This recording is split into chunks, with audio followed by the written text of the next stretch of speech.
أهلا وسهلا بكم، والشكر موصول لاهتمام قناتكم أهلا بك. بالوضع في السويداء.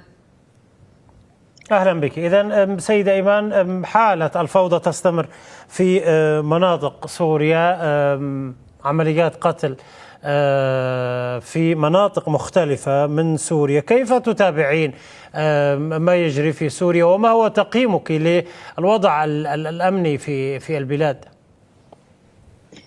طبعا نتابع الأمر بقلق كبير وتخوف كبير، وشعور بأن الأمور ما زالت تتصاعد، ولم يحصل بعد أي نوع من التهدئة، وإنما هو نوع من الهدوء الحذر، وكأنما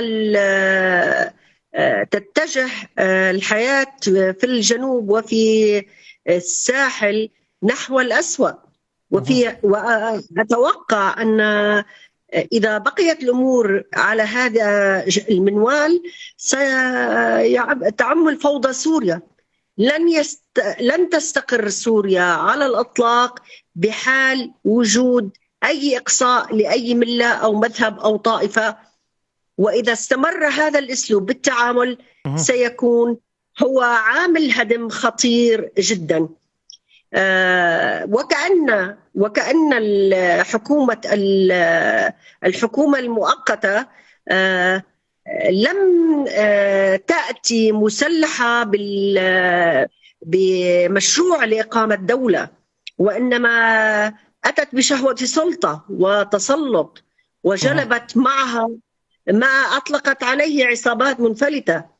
هي أطلقت عليه العصابات المنفلتة، ولكن هم اليد المخفية واليد الظاهرة واليد اليمنى للسلطة لتفعل ما تريده، وهي تعلن أن هذا الأمر ليس بدرايتها، ثم ترسل أمن عام.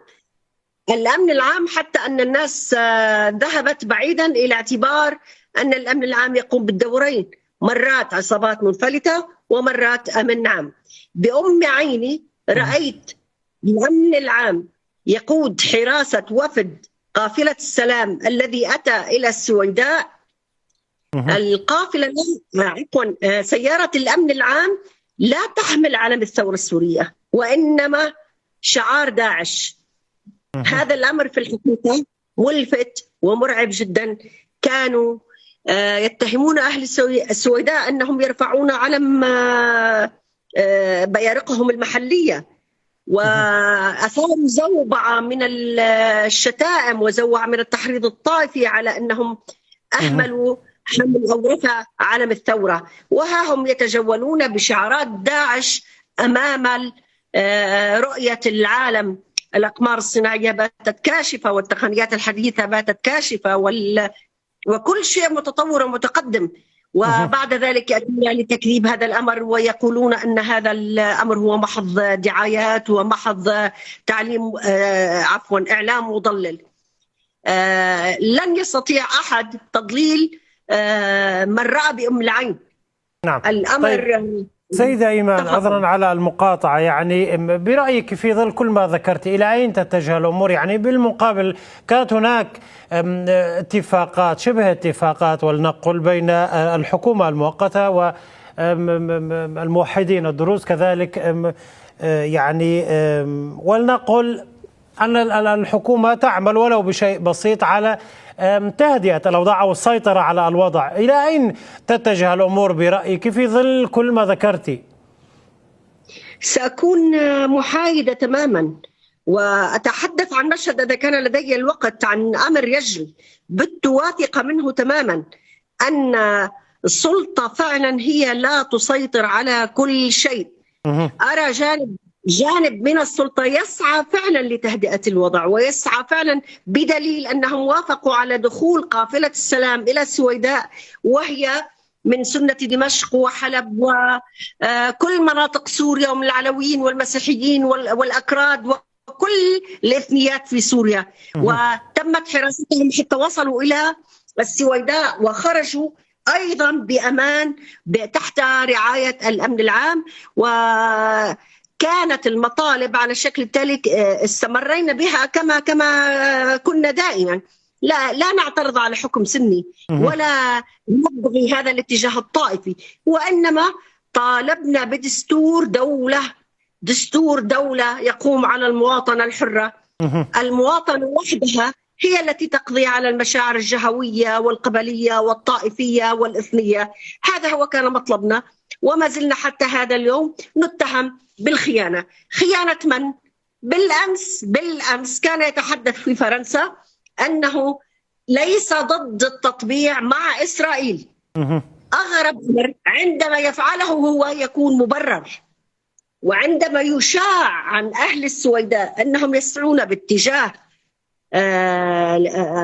مثلا الحكم اللامركزي، فورا يذهب الأمر بالدعاية والتجيش إلى التخوين وإلى الانحياز لإسرائيل أو إلى طلب معونة إسرائيل أو ما شابه.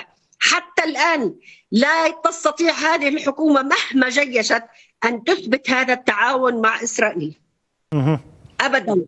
وقلت أكثر من مرة، لو أنها دولة قوية ودولة ستكون فعلا دولة حداثة تستطيع أن تتعامل مع أي دولة في العالم معاملة الأنداد، لكن ما زالت هذه السلطة نفس طريقة السلطة السابقة تحتج بالعدو.